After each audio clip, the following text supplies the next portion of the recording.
Ya. Kemudian saya luruskan mengenai kronologis ya. Ada dua yang mau saya sampaikan. Pertama terkait Pegi Setiawan ditangkap. Jadi Pegi Setiawan ditangkap itu pada tanggal 21 Mei 2024 di Bandung, di Kopo. Kemudian 21 Mei 2024 ya, di Kopo di Bandung. Nah, kemudian setelah ditangkap ya, tidak lama ya, 21 Mei tidak lama ditetapkan tersangka. Ya, nanti itu urusan Prapit lah nanti ya. Nah, lalu keluarganya Pegi dan majikannya ibunya Pegi bernama Ibu Sugianti Iriani ya, komunikasi dengan saya melalui rekan saya Pak Jayani, minta dibantu sama saya. Nah, saya pikir masa saya membela pembunuh? Enggak saya bilang. Nanti bagaimana masyarakat netizen itu luar biasa udah kan. Nah, enggak Bang. Pegi Setiawan itu bukan pelaku dan bukan DPO. Pegi Setiawan ini anaknya pembantu saya. Dan pada saat terjadi pembunuhan, Pegi Setiawan berada di Bandung. Kerja di rumahnya Pak Agus alias Ko Aceng. Masa saya bilang, benar. Ada saksinya? Ada. Siapa saksinya? Banyak. Bang Todi kemari aja. Ya sudah, saya ke sana. Saya belum terima tuh Pak, kuasanya Pegi diminta oleh keluarga, saya belum terima. Setelah ketemu dengan ibunya Pegi, Ibu Kartini, didampingi Ibu Yanti kuasanya, didampingi Pak Adnan kuasanya, saya belum menjadi kuasa. Saya lebih memilih untuk mewawancarai mereka.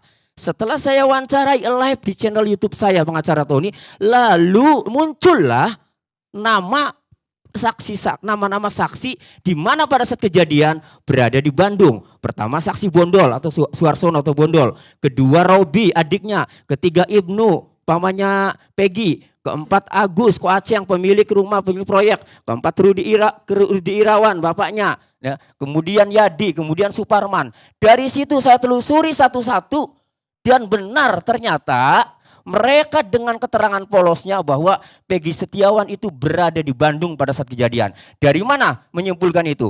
Pada tanggal 27 Agustus 2016, Bondol itu pulang, Pak Karni, dari tempat kerjaan proyeknya itu ya, malam jam 8 ke Cirebon. Diantar oleh yang namanya Pegi Setiawan, oleh Ibnu, oleh Robi adiknya Pegi, Robi Setiawan, diantar sampai ke jalan raya menuju angkot. Setelah dapat angkot ya, 3 orang itu Pegi Setiawan, Ibnu dan Robi adiknya balik lagi ke Bedeng. Sementara Bondol ke Cirebon. Sampai di Cirebon jam 11 malam. Begitu mau pulang ke rumah, melihat rame-rame di jembatan Talun Flyover itu, yang pada saat itu orang semua menyangkanya kecelakaan. Kemudian dia pulang ke rumah. Setelah sampai rumah 3 hari kemudian, Bondol mendengar bahwa rumahnya ibunya Pegi Setiawan digerebek oleh anggota dan diamankan 2 unit sepeda motor, 1 Suzuki Smash warna pink, yang 1 Jupiter dibawa oleh polisi. Jupiter ini motor yang dipinjam dari pamannya Pegi untuk nyetep karena motor Smashnya nggak bisa dijalankan sudah lama. Ya. Nah, kemudian Bondol dengar, datanglah ke ibunya Pegi. Ibunya Pegi mengatakan polisi itu mengatakan menuduh pelakunya menuduh Pegi. Lah, pada saat saya pulang Pegi itu ada di Bandung, nganter saya sampai angkot jalan raya lalu balik lagi. Kenapa bisa ingat? Karena tadi kecelakaan pada saat Bondol nyampe jembatan kan, melihat kecelakaan rame-rame tadi, kemudian 3 hari kemudiannya kan digerebek oleh polisi, sehingga sangat ingat si Bondol itu memang pada saat kejadian itu ada di sana, ada di Bandung karena nganter Bondol itu. Nah, lalu siapa yang menyebutkan atau yang menyeret-nyeret nama Pegi Setiawan? Kemudian saya bacalah putusan pengadilan. Ada 3 putusan pengadilan. Nomor 16 PIT tahun 2016 putus Oktober ya, atas nama terdakwa Saka Tatal anak. Kemudian yang kedua, nomor 4 PIT atas nama Hadi Saputra dan kawan-kawan, ada 5 orang ya. Kemudian satu lagi nomor 3 PIT tahun 2017 atas nama Rivaldi Aditya dan Eko Ramadhani. Dari 3 putusan itu ya, Tidak ada nama mengerucut kepada Peggy Setiawan. Yang ada adalah Peggy alias Peron. Nah, Peggy alias Peron itu di seluruh saksi itu tidak ada yang menjelaskan bahwa ini Peggy alias Peron itu adalah Peggy Setiawan dengan ciri-ciri. Dan itu dibuktikan dengan penetapan DPO oleh Polda pada tanggal 14 Mei 2024. Polda Jawa Barat menetapkan 3 DPO. 1 Andi, kedua Dani, dan 3 Peggy alias Peron. Saya khusus ke Peggy alias Peron. Ciri-cirinya, rambutnya keriting, tinggalnya di Desa Banjarwangun, Kecamatan Mundu, Kabupaten Cirebon, tinggi badannya 160, umurnya 2024-nya 30 tahun. Yang ditangkap ini Pak Karni, rambutnya tidak keriting Peggy Setiawan. Tinggalnya juga tidak di Banjarwangun, tapi di Desa Kepongpongan, jauh kecamatannya Kecamatan Talun kalau Peggy Setiawan. Sementara Peggy alias Peron itu di Banjarwangun, Kecamatan Mundu. Kemudian tinggi badannya juga beda. Peggy Setiawan ini tinggi badannya 165, di situ 160. Nah, lalu dari mana kemudian Polda Jawa Barat menetapkan DPO? Ternyata dari pengadilan. Lalu dari pengadilan dari mana? Saya telusuri lagi. Saya baca di BAP, BAP-nya Rudiana, Pak Karni. Rudiana itu menurut kesaksiannya baik di BAP maupun dalam putusan pengadilan 3 putusan tadi bahwa ia saat itu sedang berada di rumah. Dapat telepon dari Aibtu Sulaiman menanyakan Pak Rudiana anak bapak namanya siapa? Dijawab oleh Pak Rudiana namanya Muhammad Rizki. Oh kalau begitu anak bapak ada di rumah sakit RSUD Gunung Jati. Datanglah malam itu ke RSUD Gunung Jati. Setelah ditengok benarlah anaknya.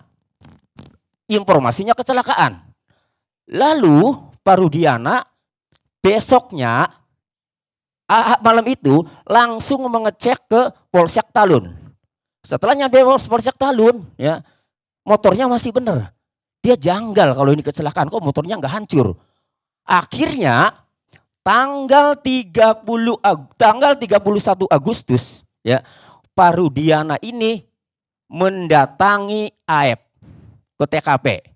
Setelah ngecek TKP tadi ke Polsek, kemudian 31 Agustus ke TKP lagi, ketemulah dengan saudara Aib dan saudara Dede. Saudara Aib mengatakan bahwa semalam pernah ada ribut kejar-kejaran di SMP 11 Perjuangan di situ. Lalu Pak Rudiana ini kalau orang itu ngumpul lagi kabari saya. Jam 10 itu Pak, tanggal 31 Agustus. 2 jam kemudian berarti jam 12. Ya, diteleponlah si Rudiana oleh Aep memberitahu bahwa anak yang suka ribut-ribut motor-motoran yang semalam itu sedang pada ngumpul. Datanglah jam 12 itu, kemudian diamankanlah semuanya oleh Rudiana. Dan diinterogasi oleh Rudiana ada dalam putusan pengadilan. Langsung diinterogasi sampai kemudian muncul 11 pelaku oleh Rudiana. Ada di BAP-nya ada nih. Ya, di BAP halaman 5, apakah saudara tahu identitas para pelaku yang berjumlah kurang lebih 11 orang tersebut? Jika ia coba sebutkan, disebutkan 1 Eko Ramadhani, kemudian 2 Supriyanto, 3 Hadi Saputra, 4 Eka alias Tiwul, 5 Sudirman, 6 Andika, 7 Andi, 8 Dani, 9 Peggy alias Perong, 10 Jaya alias Liwon, 11 Sakatatal. Diperiksa pada jam. Pak, jawaban siapa itu? Jawaban Rudiana. Diperiksa duluan. Ya, ini lapor 18.30. Tadi dia jam 12 sampai jam 18.30 ada waktu yang cukup dia untuk menginterogasi para yang sekarang jadi terpidana itu. Jam 18.30 diperiksa. Di Jadi sini nama-nama tertuang. itu Keluar nama-nama. Saya tidak tahu nama-nama ini dari mana. Itu dari siapa? Tidak tahu dari mana. Bukan. Itu hasil pemeriksaan Rudiana. Oh, jadi nama itu keluar dari mulut Rudiana. Tidak dari yang lain. Kemudian baru ya jam 20 lewat 20 baru meriksa tersangka pertama yaitu Eko Ramadhani dan seterusnya. Apalagi Sudirman itu diperiksa 1 September. Jadi Rudiana sebagai korban yang diperiksa pertama kali sebagai pelapor sudah memunculkan 11 pelaku. Padahal dia berada di rumah. Tahunya juga dari Aibtu tadi dari teman anggotanya itu kan. Kemudian dia menangkap dari informasi Aib. Pertanyaannya, Aibnya memang tahu kah Ada di lokasi kah? Jangan-jangan Aib ini ada di lokasi. Buktikan saja nanti. Jangan-jangan Aib ini terlibat. Lihat saja nanti. Kan? Kalau ini semua keungkap.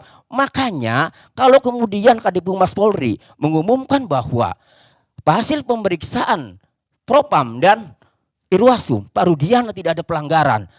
Di sini sudah diakui sampai memunculkan 11 pelaku, sementara dia tidak tahu peristiwa kejadiannya, tidak melihat sendiri, tidak mengalami sendiri, tidak mendengar sendiri. Sebagaimana kriteria saksi. Dari mana?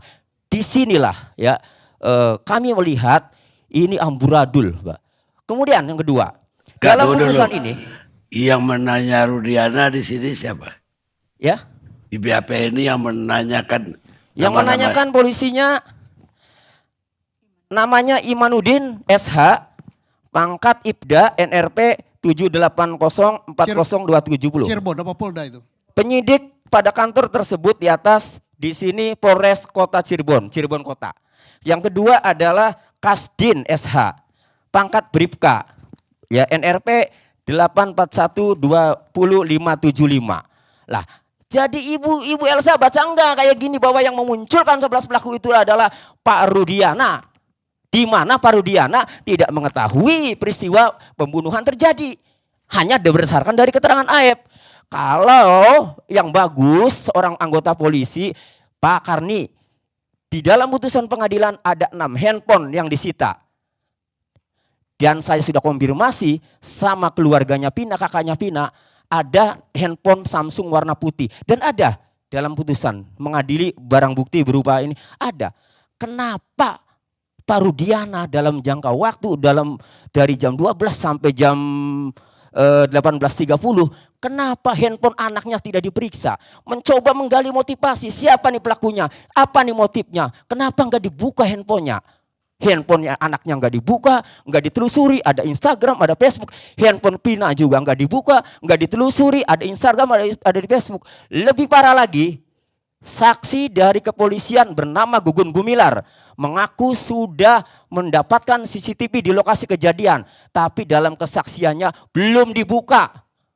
Makanya Bapak Kapolri ya di kesempatan Peggy Setiawan ini tolong dibuka semua. Bukan, biar jelas. Itu DPR-nya udah didapatkan atau didapatkan dilihat oh itu ada CCTV? Sudah didapatkan. Maksud didapatkan itu diambil DPR-nya atau didapatkan tuh ditemui maksudnya? Apa arti didapatkan itu? Keterangan saksi Pak Gugum Gumilar ini ya sudah mengecek di CCTV yang berada, bahwa saksi sudah mengecek CCTV yang ada di lokasi kejadian. Namun CCTV belum dibuka. Oh berarti udah diambil. Udah diambil. Bayangkan untuk menghukum orang sampai seumur hidup.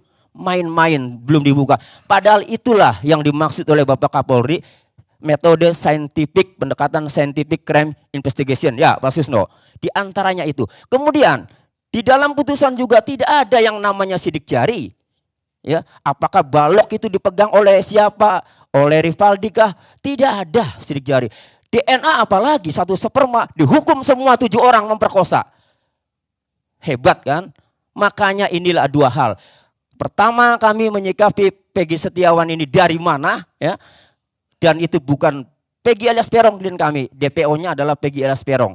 Nah, yang memunculkan DPO juga karena 11 pelaku dimunculkan oleh Rudiana, yang memunculkan Peggy DPO adalah Rudiana dengan alamatnya tadi Banjarwangun. Banjarwangun, Kecamatan Mundu, Desa Banjarwangun, Kecamatan Mundu. Namanya Peggy Perong. Namanya Peggy alias Perong. Bukan Peggy Setiawan. Bukan. Jadi 3-tiganya yang memunculkan itu dari Rudi, dari BAP. Jadi ya.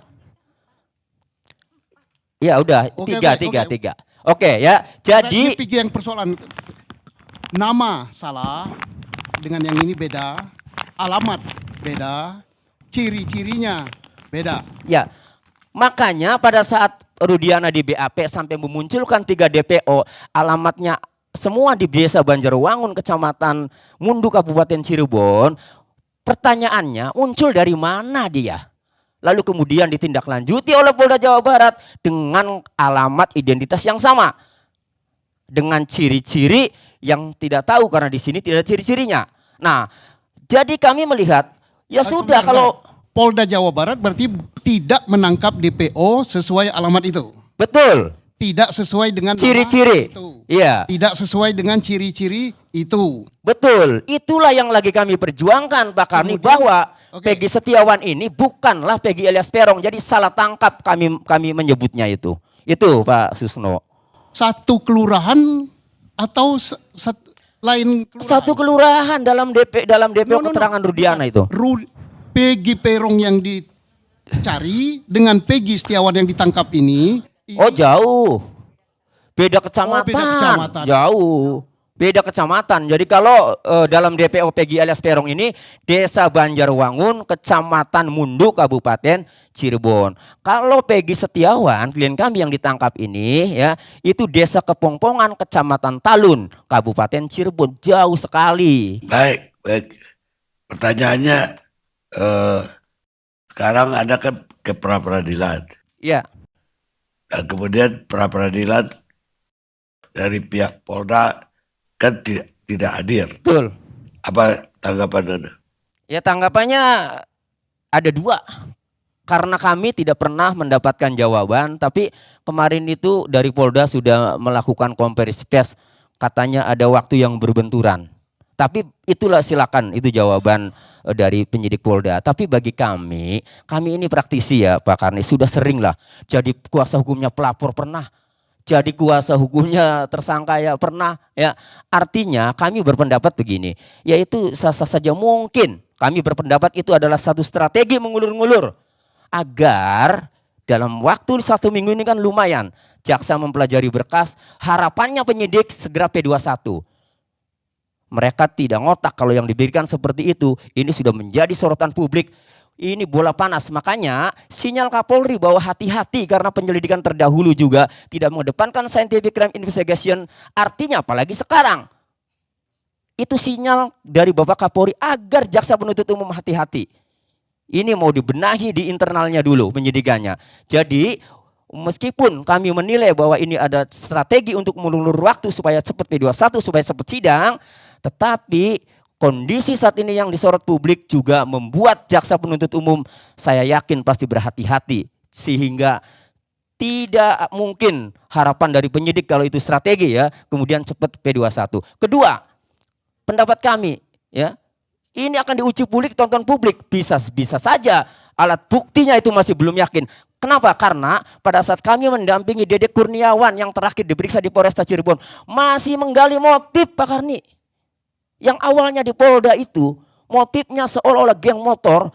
Kemudian terakhir pemeriksaan saksi Dede Kurniawan yang dicari motifnya apakah Peggy Setiawan ini anggota Jack Mania garis keras atau tidak. Tidak didapat karena bukan anggota Jack Mania garis keras. Jadi saya melihatnya ini masih bingung. Silakan saja tonton nanti.